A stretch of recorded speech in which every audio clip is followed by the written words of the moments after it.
That's good. So, hi everybody. Good evening to you. Welcome to our Concerned Citizens Advisory Assembly, which is everybody who's on here. So you don't have to join anything, and we're apolitical. And this presentation is destined for councils and councillors and for the general public to find out about what we're doing. So we're seeking your advocacy and support tonight to declare a food security and farming emergency.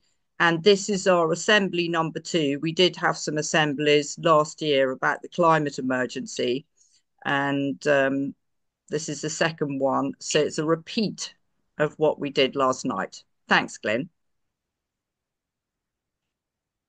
So just have a short overview now with me, a summary in the background from Glyn, the state of UK farming from Farmer Pete from Dowstal Farm in Cornwall, some more advisory suggestions from Glyn, and then Sandy Adams is going to come on and talk about the threats to UK farming, which are numerous at the moment. Then we're going to have 4 questions and some votes and some next steps with me. Thanks, Glenn. So this is a situation that we're faced with.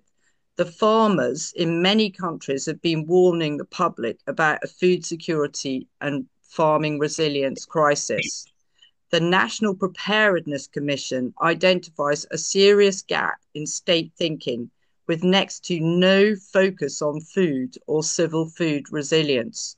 Regional councils across the southwest have been found to be not fit for emergency planning purposes, which poses significant threats to the well-being and prosperity of the people of this region.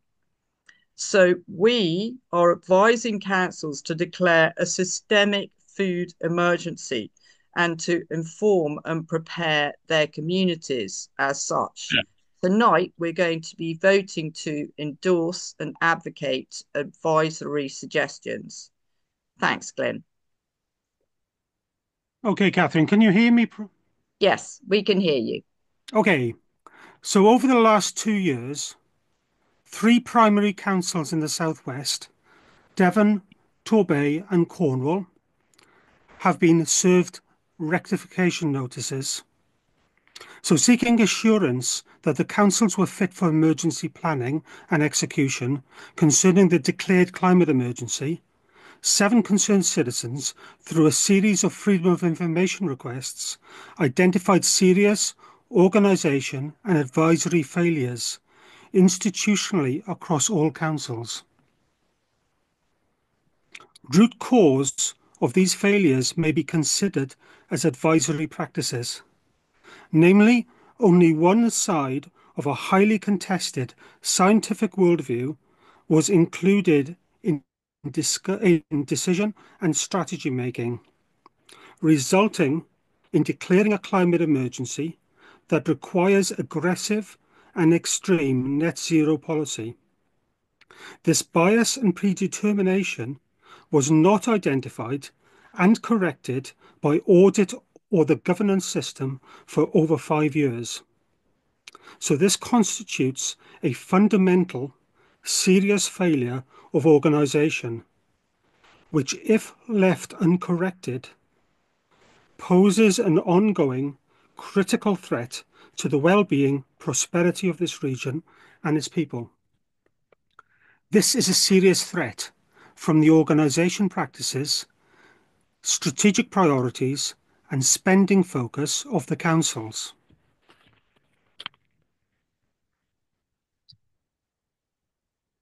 These issues are informed by how we see and perceive a problem and the corresponding solution. So how we see a problem is often the problem. Speaking to the smear and put down that our message often encounters, it is nothing whatsoever to do with climate change denial. This slur is a censorship or tactic to dismiss a very serious message. The advisory, strategy making, and governance are out of balance, too narrow, without rigour, underpinned by non-transparent agendas. So this is what we're calling out, with an intention to avert a major planning catastrophe for our region and the people.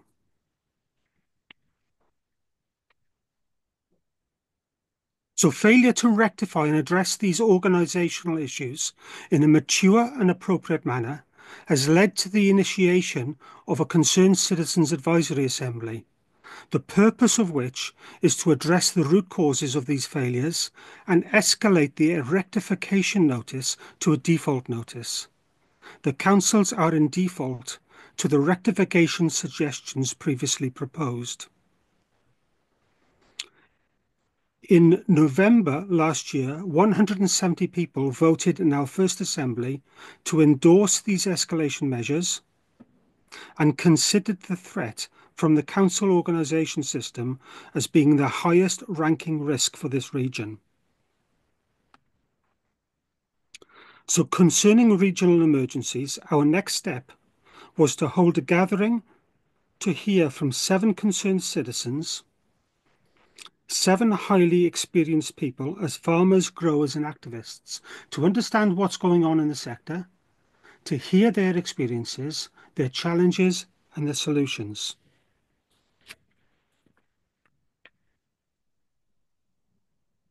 Outputs from this event are included on our website under the food page and include further links and information, a 47-page report, podcasts from 3 of the speakers, and a 2-page summary, which we will describe during this presentation. So the key takeaway is a call to declare a food security and resilience emergency. This is a systemic emergency that will be explained by our next speaker, Farmer Pete Lawrence, representing the farmers' movement in Cornwall. Thank you, Glyn. Good evening, everyone. So I've been campaigning with Farmers Movement Cornwall to raise awareness about the concerning direction of travel that British farming is being taken in and the consequences that's having for our food security. This direction is sadly not a purely recent phenomena. It's been going on for a long time under successive Conservative and Labour governments. And that fact strengthens my opinion that what's happening is agenda-driven. It's being done quite deliberately by design, and everything certainly made a lot more sense to me once I viewed the situation through that lens. Now, when I began on this journey, I knew that farming and food security were inseparable issues. You know, if you're talking about farming, then of course you're talking about food security and vice versa. But what I didn't fully understand was what makes up our food system in its entirety. What are all the working parts? Or what state of repair are they all in? Or how well were they built with resilience in mind in the first place, etc. And the more I dug down into that, the more I became aware of how better it could be and of how quickly we are heading to not a very good place. I farmed commercially for 20 years, so I knew policy relating to production was way off the mark. It's been built around globalism and free trade for decades, and more recently has been focused away from core food production to fulfill environmental aims. But I had no idea how serious and systemic the problems were in other areas. How fragile our supply chain is, for example, or that policy related to emergency preparedness for food shortages here in the UK is quite literally non-existent. So I've concluded that things are bad when it comes to food security in this country, and the situation isn't on the mend. In fact, it's being actively pushed in the wrong direction at quite a pace now. So my message is that we can no longer afford to sit in silence. It's time for us all to stand up and speak out about this. It's time to declare a food security crisis. and demand emergency measures are put in place to restore our agricultural self-sufficiency and improve the resilience of our food system. So we've produced a 2-page document, which you can see on your screen now. This summarises our campaign and announces the community call to action. So let's have a look at some of the information on there in a bit more detail. Next slide, please, Glyn. Food and farming, security and resilience, should we be concerned? British farmers are warning the public about an imminent food emergency. The UK government is paying farmers not to grow food. Why? Well, that's the $6 million question, of course. And if we can identify the motives and the ideology driving the agenda, then we'll be better informed about how to push back against it. And I can see the entrapment and coercion of farmers through state subsidy dependency. I can see a wealth transfer through corporate capture of the agricultural sector.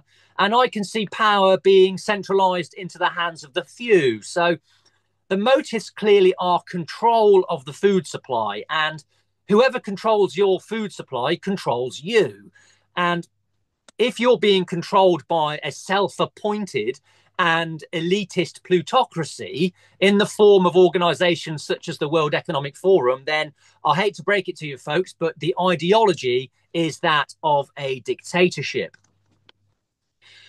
So looking at the first box on the left here, it states that we are only 35 to 40% self-sufficient in food. Now, if you've ever read a government food security report, or if you've heard them state their headline figures that our production to import ratio is 60% to 40%, then you're probably thinking what's going on. Well, I can tell you what's going on. They're not telling you the truth is what's going on. They're not factoring into their figures how self-reliant we are in the many input materials required for agricultural production. And if we consider that over half our animal feedstuffs and replacement herd for the beef industry is imported, for example, or that we only manufacture 40% of our nitrogen fertilizer, and that we now even have to import 30% of our crude oil for diesel production, then can we have much faith in the figures provided by DEFRA? I'd argue that they crumble pretty quickly when put under the scrutiny of a whole system view like this. And, you know, that's the elephant in the room. In reality, we are nowhere near as food secure as the government would lead us to believe. In my opinion, we are well below the figures quoted by DEFRA, hence the 35 to 40% real term self-sufficiency figure that we provide.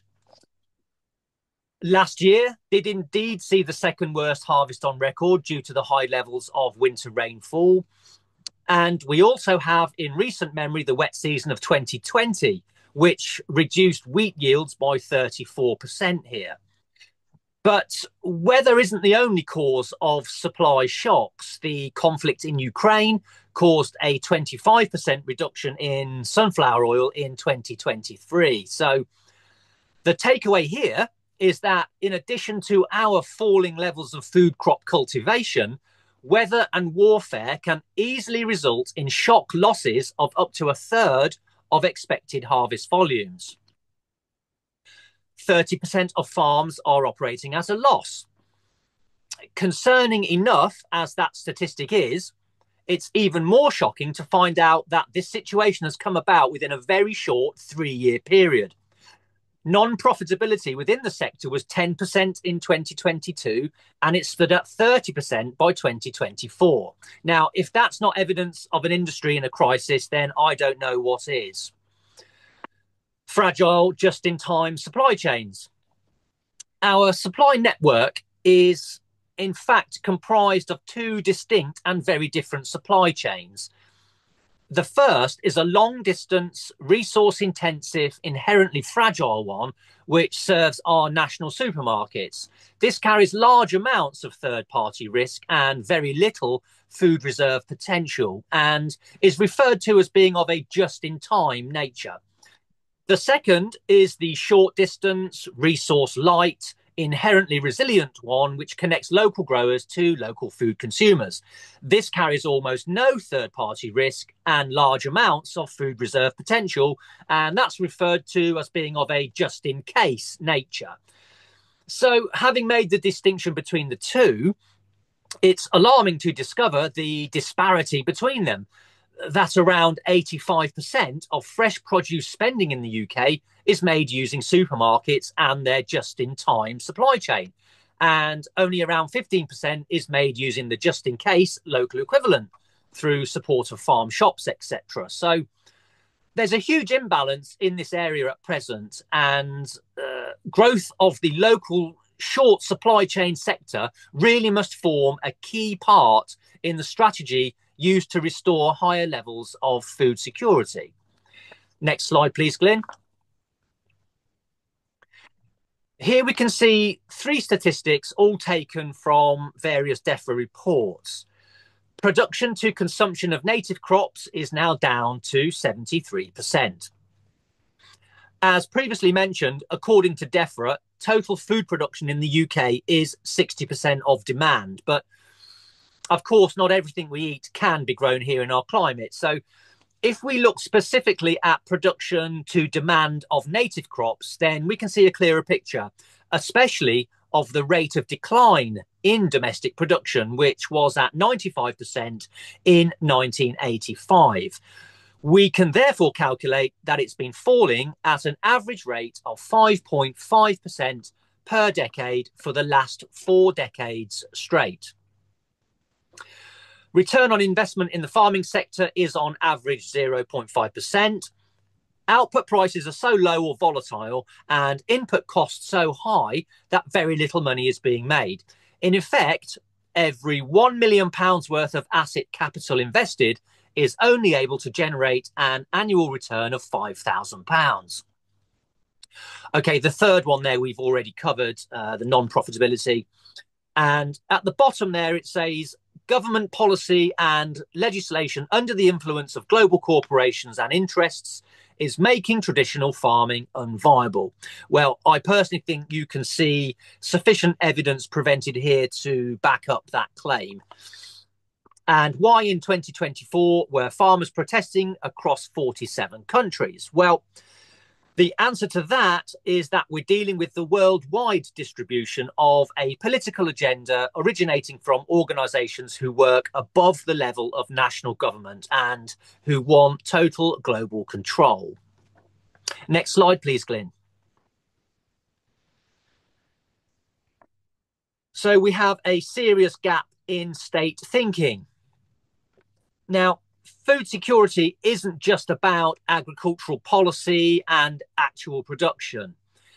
It encompasses perception of threat and preparedness to it. And it's government who are responsible for thinking about all the possible attack vectors and for ensuring that we are kept safe.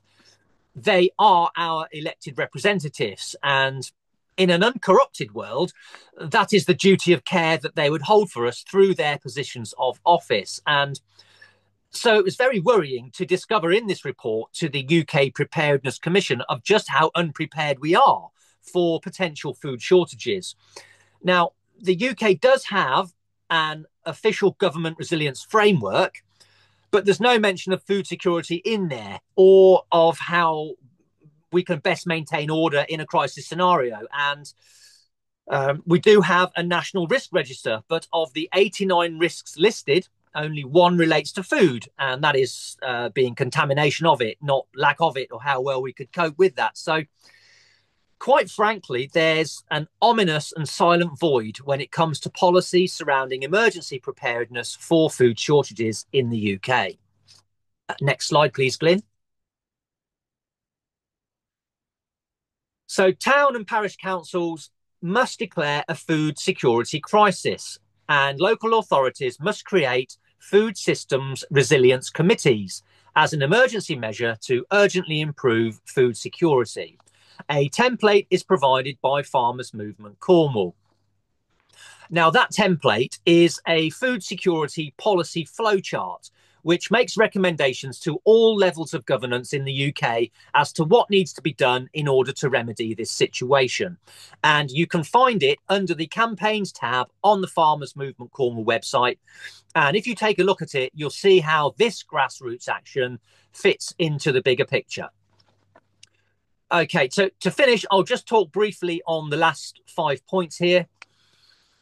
It's vitally important that this movement is a partnership and remains a partnership between farmers and the people. Food security affects everyone. We're all in this together, so town and country must present a united front. We need a new system of farming with healthy, organic, local and seasonal food at its core. In fact, we need a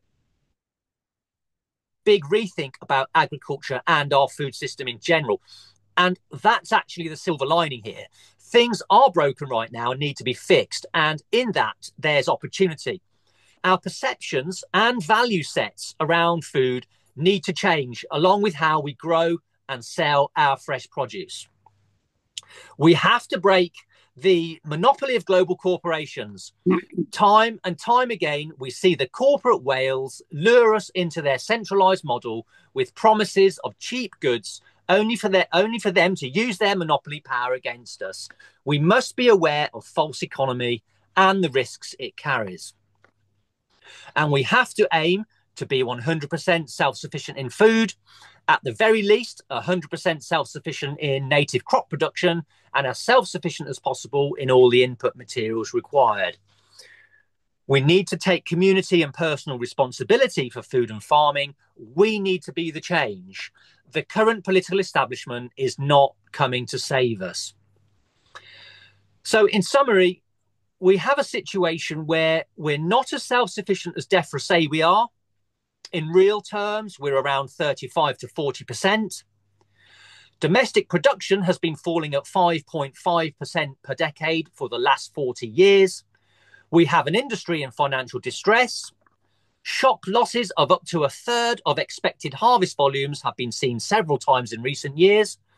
We have a very fragile, just-in-time supply chain and no policy or preparedness for food shortages in this country. Clearly, the wrong type of top-down thinking has been in control for some time, and we need to get the right thinking pushing up from the grassroots level to counter it. So we especially call upon anyone who is a town, parish or county councillor to hear our message and give it your consideration. We need to make people aware of the issues and take steps to ensure we have food security and resilience. And national food security must outrank any other political agenda. Thank you, and back over to you, Glyn.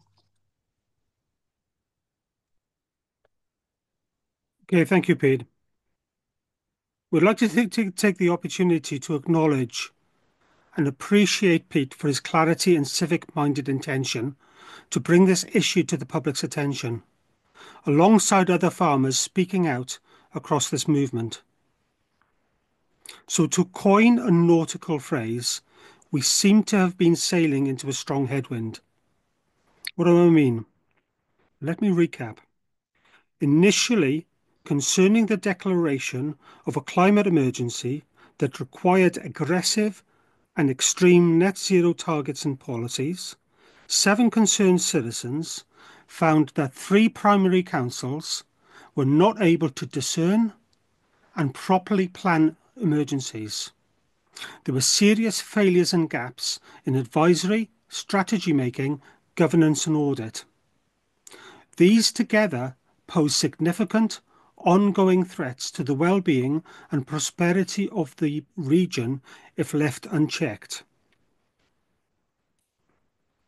When these issues were communicated to the councils through a rectification notice, it was met with leadership hubris, lack of organisation maturity, and inappropriate behaviour. The message was dismissed immediately, without consideration, correspondence ignored, threatened with police, and correspondence from litigation teams. Now, these can be viewed on the 7 Concerned Citizens website. 7 concerned citizens were exposing serious organisational failures and offering rectification suggestions, nothing whatsoever to do with a legal context. This demonstrates a total misreading and inability to respond in a mature and appropriate manner.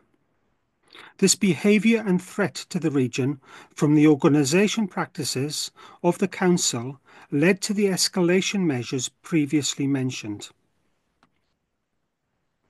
Farmer Pete and the Farmers Movement Cornwall have faced similar issues. Through a campaign to discredit and censor his message by the resilient communities and localism teams. This is an extract from the letter sent to councillors by the council, which, to be clear, would have had executive level endorsement. The Farmers Movement Cornwall, with genuine civic responsibility and concern, are bringing to the public's attention an emergency that should perhaps hold a higher priority than any other political or ideological agenda. So this example further illustrates the degree by which the councils are not fit for the purpose of discerning, declaring, planning and managing systemic emergencies. Left unchecked, this poses an ongoing and very serious threat to the well-being and prosperity of this region and its people, and is considered by 170 concerned citizens in a vote to be the highest threat and risk ranking to the region. Our objective is to raise the alarm and avert a potentially major planning-related catastrophe for the region concerning emergency declarations and management.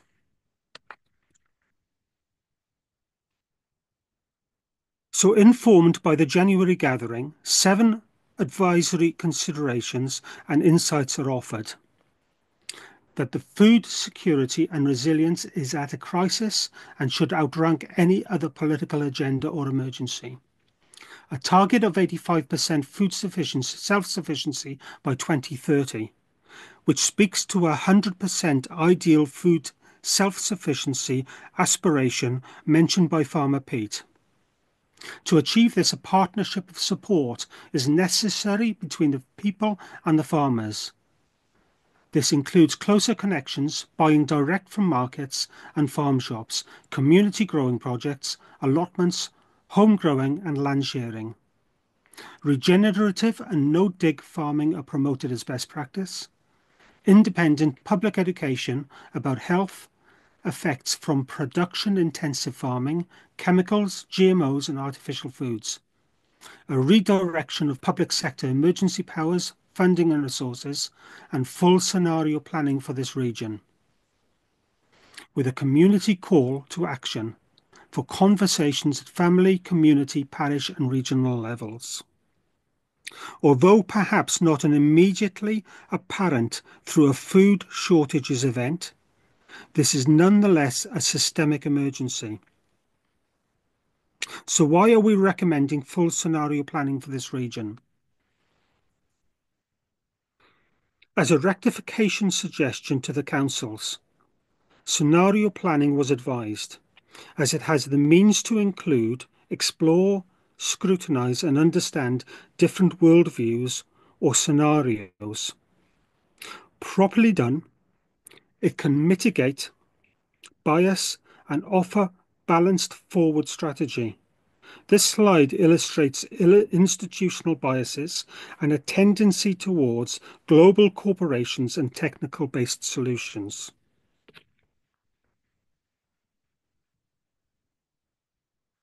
Informed by the January gathering and the 47-page report, offers an initial pathway to explore how better food security and resilience can be approached and thought about through scenario planning.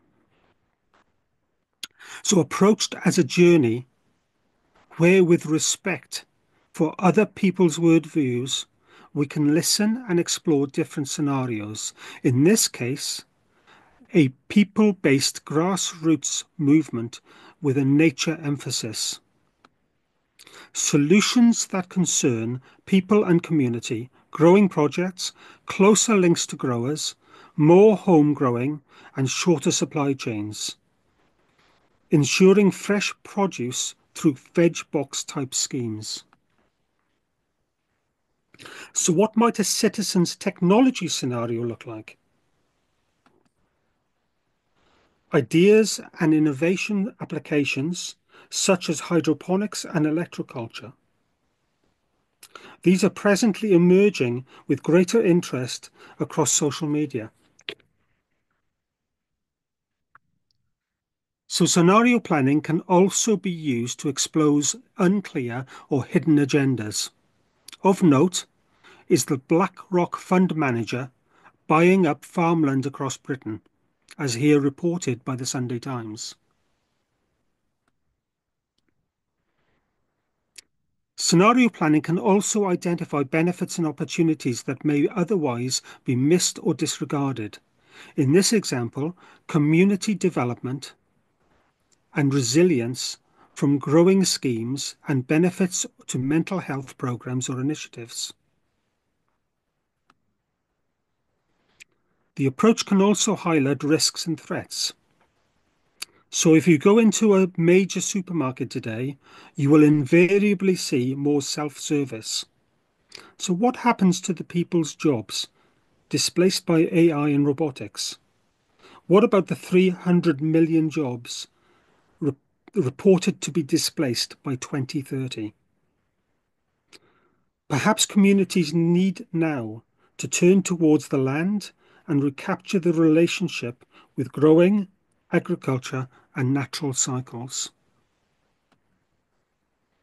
So handing over to Sandy Adams.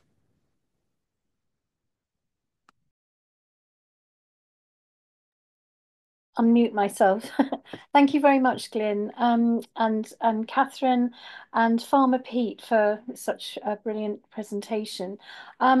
My name's Sandy Adams. I've been looking at how Agenda 21 2030 has impacted farming, and it really is being destroyed in order to bring in their corporate way of farming. If you look at the documents on my website, you'll see that it's actually by design that farming is being destroyed. I've just got a few slides here, and bear with me, it's not very long, to explain how there is the hidden hand behind all this and what is going on and how we can possibly push back. So first slide, Glyn, thank you very much. Yeah, I mean, this is a bit of nonsense, really, isn't it? We've got I think it was April the 25th, 2025, the UK government was allocated 56.8 million to fund experiments aimed at dimming the sun as part of geoengineering efforts to cool the planet. This initiative, which involves the use of stratospheric aerosol technology known as, weirdly, SATAN, SATAN, stratospheric aerosol transport and nucleation, they call it. It sparked a debate amid wider concerns about government spending priorities. The UK government, led by Net Zero Secretary, Ed Miliband is the Net Zero Secretary. He's come under some scrutiny for his energy policies, quite rightly, particularly the apparent contradiction between investing billions in solar panel installations across the country and allocating this 50 million plus to a project aimed at blocking out the sunlight. None of it makes sense. As with most of the net zero stuff, none of it makes sense. And I mean, it is interesting that Tony Blair has now turned his back on net zero, saying that we actually need nuclear power to get these data centers working, these AI data centers.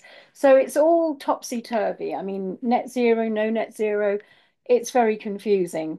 Anyway, next slide, please, Glyn. Yeah, our countryside is disappearing. This is what our land is looking like. Thousands of acres of good farmland going to waste, given over to renewable energy.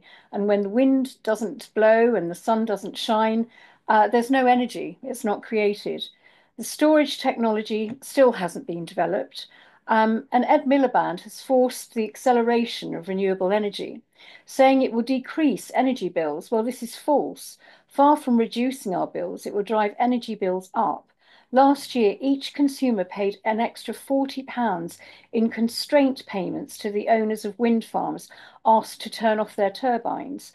This figure is forecast to increase to £150 per person by 2026. The Energy Secretary claims that thousands of new jobs will be created in wind and solar, but the UK won't benefit from this because most of the panels and the turbines are manufactured abroad. The Sustainable Farming Incentive, the SFI, that replaced the Common Agricultural Policy when we left the EU, is forcing farmers to set up businesses on their land that are what they call sustainable, which have nothing to do with food, dairy, or livestock production. The focus is purely on environmentalism and nothing about food security. They will be scored on their ability to be sustainable with financial instruments like BNG, Biodiversity Net Gain, a new green tax on the farms and on land. If they don't comply, they will lose their subsidies and be sanctioned. They have also been hit by the new inheritance tax that kick in by 2027, preventing them from passing land on through the family via their wills. This appears to be a land grab sanctioned by our own government. Next slide, please. Now we've got these big, huge multinational corporations, BlackRock, Vanguard, and Stateside. They have interests in UK land and property primarily through investment funds and portfolios that include real estate assets. BlackRock has a more direct involvement with specific property funds and stakes in property-related companies, while Vanguard offers indirect exposure through diversified investment funds. Stateside is involved in funding UK construction of new housing. The corporations buying the UK land are funded by just these three mega corporations who appear to be controlling land use in the UK, creating a monopoly. So they seem to be buying up everything, these three big corporations. Next slide, please. Now, the dangers of the PCR, this is another threat to our farming because a study published in the Journal of Clinical Microbiology has highlighted that PCR tests could yield false positive results by detecting viral RNA from inactivated viruses, especially in environments recently disinfected. This is particularly relevant in live bird markets where thorough cleaning is routine, yet PCR tests may still detect residual viral RNA, potentially leading to unwarranted culling. Now, Kary Mullis did say that we should never use PCR tests. He said you can find almost anything in anybody with a PCR test. It really isn't a diagnostic tool. So if we rely solely on PCR results without corroborating evidence, it can lead to unnecessary culling of healthy animals, causing economic losses and ethical concerns. We saw the unnecessary culling of cattle in both mad cow disease and foot and mouth, based on flawed computer modeling from, again, it was Imperial College. It was that man, what's his name? Can't remember his name now. But anyway, he was involved in the COVID thing, where it was flawed computer modeling. This cannot happen again. It would destroy the UK livestock market. Thank you. Next one. Thank you. Yeah, I think this is really important to look at the 16 government critical infrastructure sectors. Now, these are protected by the government, these critical infrastructure sectors. And food and agriculture is number 13 of these critical infrastructure sectors. Now, we've looked at, obviously, if you look at all of them, there's chemical, communications, emergency services, financial services, government facilities, transportation systems, information technology, commercial facilities, critical manufacturing, defense industrial base, energy, healthcare and public health, nuclear reactors, materials and wastewater systems. Now, number 13 is food and agriculture, and yet there is no provision for food security in any of their policies in our government right now. As Glyn has displayed, it's almost ignored. Well, it is ignored, and really, if we're going to hold our governments to account, we have to remind them of the protected critical infrastructure sectors. And food is there at number 13, and we have to protect our food, and it must be protected. So that's the end of my presentation. Thank you very much, all of you, for listening. Thank you, Sandy. So we now go into the questions and the vote. So the first vote question is a test run, just so that we can get familiar with the feedback chat. So for anybody listening on a mobile device, when you go into your feedback chat, you will lose the screen. So I will talk about the question and the options. Now, if you've got a problem with the feedback and making the technology work, you can always jot your answers down, and send them to us via email onto our CCAA website. Okay. So the first question is, what is your name, first name, or what your initial or your nickname? What do you like to be known as? And if there are multiple attendees in the watching with you, if you just say person A, person B, person C, and if you can input them in the message done by the green arrow there. Okay, so we'll do a countdown for 20 seconds, starting now. So what is your first name, or your nickname, or your initials? And if you have multiple attendees, if you can put their names or initials in as well. Okay, so that's the first one. So this is the second question. Regarding food security and resilience, do you support the declaration of a systemic emergency? Yes or no in the chat? And give us an indication of how many people confirm that. So, food security and resilience, do you support the declaration of a systemic emergency? So 20-second countdown, and a yes or a no in the chat, and the number of people. So regarding food security and resilience, do you support the declaration of a systemic emergency? Just to Question say, I two. can see from the chat that some people have put their names rather than a yes or a no. So yeah, just check that you've actually put a yes in. Thanks a lot, or a no. Okay, so if you need to just redo it, just put question 2, yes or no. Q2, yes or no. Okay, so we move on to the third question. How strong is your concern if on the potential impact of food crisis on our region if preparations are not made? How strong is your concern on a scale of 1 to 5? 5 critical, 4 major, 3 moderate, 2 minor, 1 insignificant.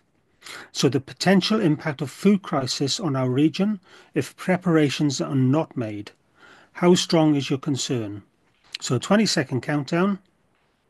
How strong is your concern on a scale of 1 to 5? 5 critical, 4 major, 3 moderate, 2 minor, 1 significant. If preparations are not made. And if you can identify how many other people are actually watching the voting as well. Okay, so the final question. What is the highest priority systemic emergency for the Southwest region, for the health, security and well-being of this region and its citizens? Is it A, climate, or B, food security? What is the highest priority systemic emergency for the Southwest region, for the health, security and well-being of this region and its people? A, climate, B, food security. We'll just do a 20-second countdown. What is the highest priority systemic emergency for the Southwest region, for the health, security, well-being of this region and its citizens? A, climate, or B, food security? There you have it. Okay, so I'll hand back to you, Catherine, to close the Thank you very much. email. That's great. So you can see from listening to our presenters this evening, from Pete, he's talking about the gap in state thinking, that there's no policy for preparedness with regards to food resilience, that this country is only 35 to 40% self-sufficient in food, the long distance fragility of our food chains, and the need to make shorter, more direct food chains between the local producers and the local buyers. From Sandy, again, various different things like the BNGs, the biodiversity net gains, and the sun dimming, and the use of our land for other things. So, and from Glyn, generally, the difficult situation that we're in and the difficulty that we've had also getting our message across to the councils. So from looking at the voting in the chat, without a doubt, the people on this Zoom call, of which there are now 53 present, think that we have a critical situation and that we need to declare a food and farming security emergency. So thank you very much, everybody, for participating tonight. And as we said before, please do put your emails in the chat, because we've mailed out and shared on social media, so we don't necessarily know where all of you come from, and we may not be able to contact you again unless you actually give us your emails. So that would be great. So following on from this, this recording will be shared with councillors, with the general public. It will, as Glyn has said, go up on the Concerned Citizens website, which you can find in the chat, and you can also find it by doing a search online, Concerned Citizens Advisory Assembly. Sandy has shared the Dear Farmer UK column series, which I put also in the chat. And just again, to finish off, we need the town and parish councils to declare a food security crisis, as has been demonstrated on this Zoom tonight. And the local authorities must create food systems resilience committees and as an emergency measure to urgently improve our food security, which will benefit all of us, including our councillors. We need to keep these conversations going at family, community and parish and regional levels. And we're very pleased that we've had at least 2 Cornwall councillors coming onto this Zoom who've been open-minded enough to listen to what we're saying. So thank you very much indeed for that. And we could always do with more help. We're organising events, we're putting on these Zooms. We've got an upcoming event that's proposed for the 20th of July, which Sandy has agreed to speak at Goffinland down in Exeter. So you can put that date in your diary. We're also hoping to make a weekend of it with a social, and that's and councillors are welcome. We can talk about these things over a cup of tea, which is, it's important to have the time to go through these things. And I think that's everything. But Glyn, have I forgotten anything important? I don't think so, Catherine. Just to thank everybody for attending. Yes, thank you very much indeed to our speakers and to everybody who has been on the Zoom tonight. We really appreciate it. Thank Thank you very much. Good evening.